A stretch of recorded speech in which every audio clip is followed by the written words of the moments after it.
Hey guys, welcome to the podcast and YouTube channel.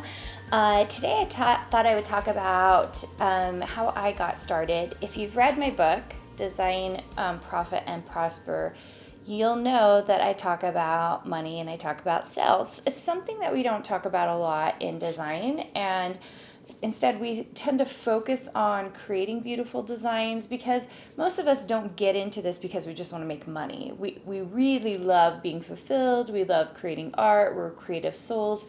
So that's why we get into design, right? But the interesting thing about the whole industry is that there is a huge subset of people who call themselves designers who don't actually make any money. So it kind of causes a problem. I tend to call these hobbyists. It's because they are more interested in being designers or artists. You know, sometimes people use those interchangeably, even though they're two different things, and they're not making any money. For me, the whole reason to become a designer is because you'd like to, take care of two things at once, right? We want to be creative. We want to do all this beautiful artwork. We want to make amazing things. At the same time, we want to make money doing it. So thereby, we can do it full time. That to me is the purpose of being a designer, so we can get two things done at once. So just to let you in a little bit on kind of my journey of that 0 to 100,000, I really like talking about this because very often, if you've heard, I've gotten online and I've heard a couple of different designers talk about how much they made. And almost all of them usually come in at 80,000 to 90,000. And it is mostly with contracts. And that makes a lot of sense to me. To me, the bulk, if you would like to get up to about that number, the bulk of that usually comes from contracts. When I only did scrapbooking, and there was a time period where I only made money from scrapbooking, even though I had a fabric contract pretty quick after, but you don't make money from that for a really long time. I could totally, you can see on my trajectory, if you've done my free training, how much money I made. And a lot of that was contract money. A lot of that was just the bulk money of doing a line and then making $4,000 to $5,000 off of that line. Some lines did about $8,000 back in the day, but that's really typical for a designer who is a licensing designer. That's why I teach my designers that there are all these other ways to make money, because first of all, if you've been online, you've heard other designers talk about how much money they make, and you have also heard this 50,000 to 90,000 amount, it's because they are mostly a contract designer. I like to teach my designers that they have so much more capacity for making money, and for those of you who have been on my free training, which is just carinagardnercourses.com/free training, if you want to hear about, the numbers that I got up to. I really believe that you can be up in the multi-six figures if you have a better diversification system for making money. And that's one of the things I teach in Design Suite. I like all of my designers to be making over $100,000. And that's very difficult to do with contracts. And a lot of it has to do with the way that contracts are set up, the number you can actually design per year, and the way you get paid for them. So I like to teach that we can do other things to make money, and that is a powerful way to actually increase income. So, all right, let's go back a little bit. So I talk about how I got started, which was I wanted to get started in digital scrapbooking. And that's because digital scrapbooking was trending. People were buying it online. So it just made a lot of sense to get into that market, even though I was a classically trained graphic designer and had just finished my Ph.D. And during all that time, I had been doing all this freelance. I was doing packaging design for people. I was doing logos, any number of projects. I was working on those and making money as a freelance designer, which is something else I teach in my Design Suite, because you don't know what kind of designer you really actually want to be until you've tried a few different types. And just so you know, even though I do some contracts, I consider myself a digital designer. That's where I make the bulk of my money, and it's where I find the most peace in creation. Like I love the digital design process. So that's what I was getting into, digital scrapbooking, which is becoming a digital designer and selling those designs online. Now, you can hear that story in the book, you can hear it in a design boot camp, and I really dig deep into it. We're going to move forward past the first year where I made barely any money, like at all, hardly any money, because I was doing all the wrong things. And getting into the second year when I started doing the right things. I got one contract, which started bringing in some income. And I started really building out that digital shop and figuring out how to make money from it. And then I stuck to it and I stayed in my lane. I didn't go out and get a whole lot of other shops. I didn't go out and try to get a ton more contracts. I did get a fabric contract, but I knew that would be a once a year kind of situation. And so I kept myself in a single lane so that I was designing basically scrapbooking. That's really what I was in. I was just staying in that lane for probably a good 5 years to make sure that I could make money in that industry. And if you see my projections on my free training, you see how quickly I start rising because I was very, very strict with myself and I tried to only do digital scrapbooking stuff. Now, during that time period, okay, I did find that I had to move around a little bit to different websites because the first website I was on started to close down shop. And then I started teaching classes. Some of you will remember this back in the day on the Jessica Sprague website. That was the first time I was teaching classes and kind of figuring that whole situation out. And I did that for a couple of years. And some of you took classes from me way, way back then.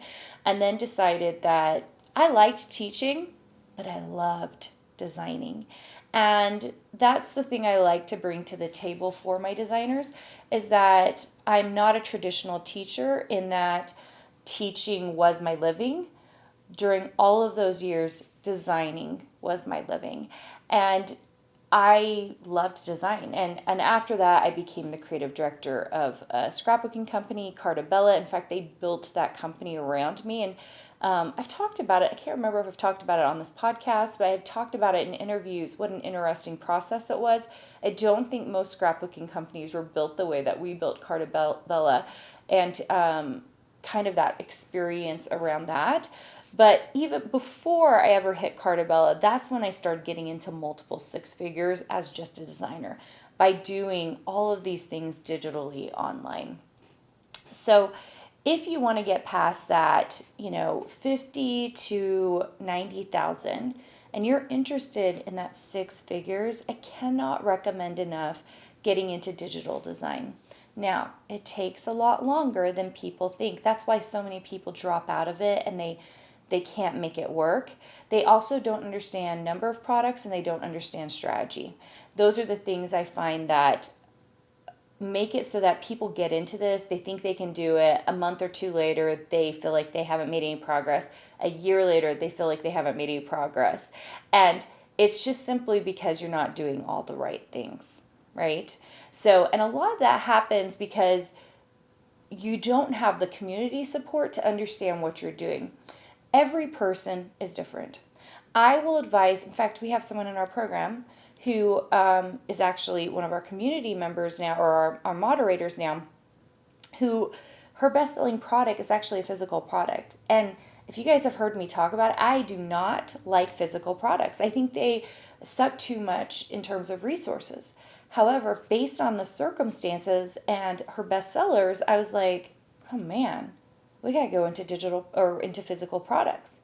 So every individual works a little differently. And one of the things I feel like I need to say on this podcast and on YouTube, if you're watching me on YouTube, is very often people will go onto YouTube, they'll look at all the free stuff out there. And this podcast is free. I do this literally so that you can get more information about design, okay?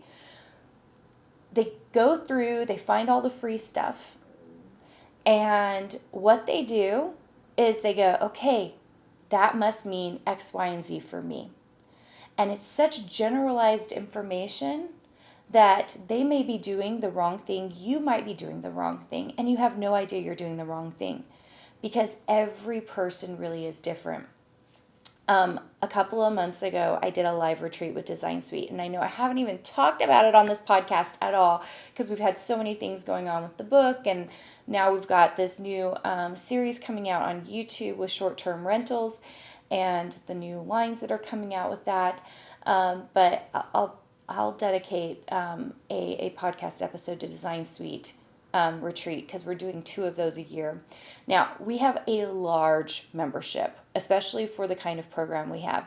So we can only accommodate about like 10 to 15% of the membership in live retreats, which is why we do 2 a year in the hopes that those that can come if they want to. So it's a smaller group.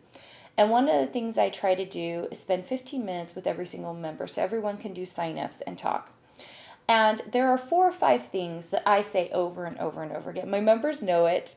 In fact, I think Christy was making fun of me and totally did it. Like she pretended to be me and said all the things I always say, which made me laugh because, hey, if I'm saying enough times, then hopefully they're doing it enough times.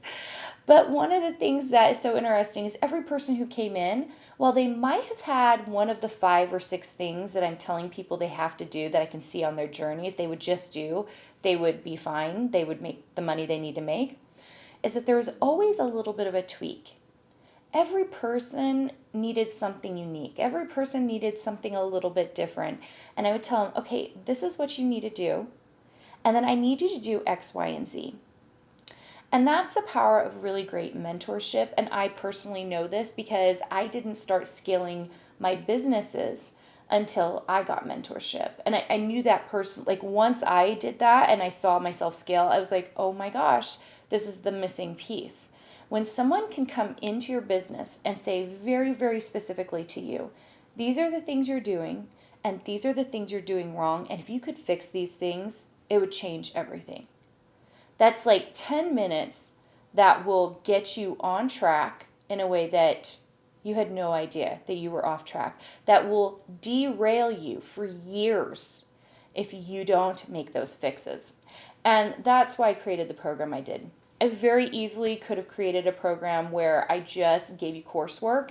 I said, go do, the coursework is good enough and you'll win. But I didn't do that.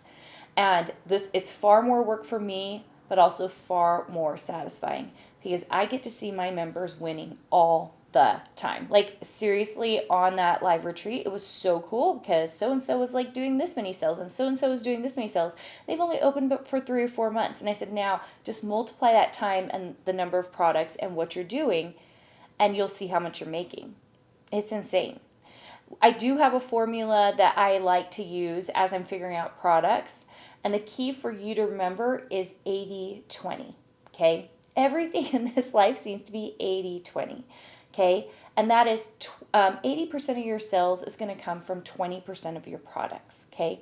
So if you are spending time paying attention to that, you're going to see what you actually have to do to create a great product set and to make money in this industry. All right, you guys, hopefully that was interesting. Hopefully it'll get you on track. Those of you who are really trying to get out there, get to the next level, I cannot recommend enough my mastermind. Our main goal is to help designers make money. That's it. And I say that's it. That's my main goal. The members' main goal is to build community, to help up-level themselves, to definitely make money. That's definitely a huge piece of it because that's what we're not seeing out there in the industry. That's not what people are teaching. But they're doing all these different things that then contribute to their overall lifestyle. We hear it again and again that the program has changed their lives, and it's not because I've changed their lives. It's because they've made the decision to change their lives. And if that's something that's interesting to you, I really recommend you come check out a design boot camp.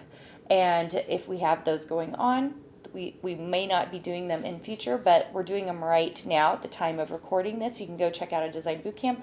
The other thing you can check out, of course, is that free training. And I don't know if I've said this before, but if you are buying the book, if you've seen this, the book has a free workbook with it. So if you buy the book, we've put a free workbook in it so that you can do the lessons, read the video, or oh my gosh, you guys, read the book, and then every chapter has questions to help you answer and figure that out. It's totally free, okay? So if you buy the book, you'll see the link for that. So you can grab that workbook. But then we also created it's not free, a masterclass to go along with it, and you can purchase that.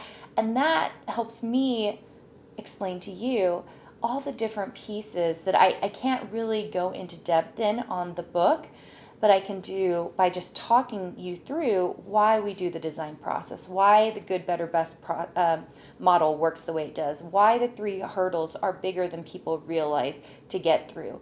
And so because of that, I can do that in a video format setting so that you're getting kind of a lecture and lesson from me if you're in my university classroom, so that you can learn more and gain more knowledge about the things in the book, which the goal of the book was to help you become profitable. And we do that in that masterclass. So you can go check that out as well. If you download the book or you get the book, you will see the link, and that link will take you to information about that masterclass, okay? All right, you guys, I hope you're having a wonderful day. I hope that April is treating you well. I cannot believe it is April already in 2023. And I hope that you are becoming profitable and you are prospering in your business. Hey, did you know that you can visit me at makeanddesign.com to learn more about this podcast and join my VIP group for weekly freebies? I can't wait to see you there.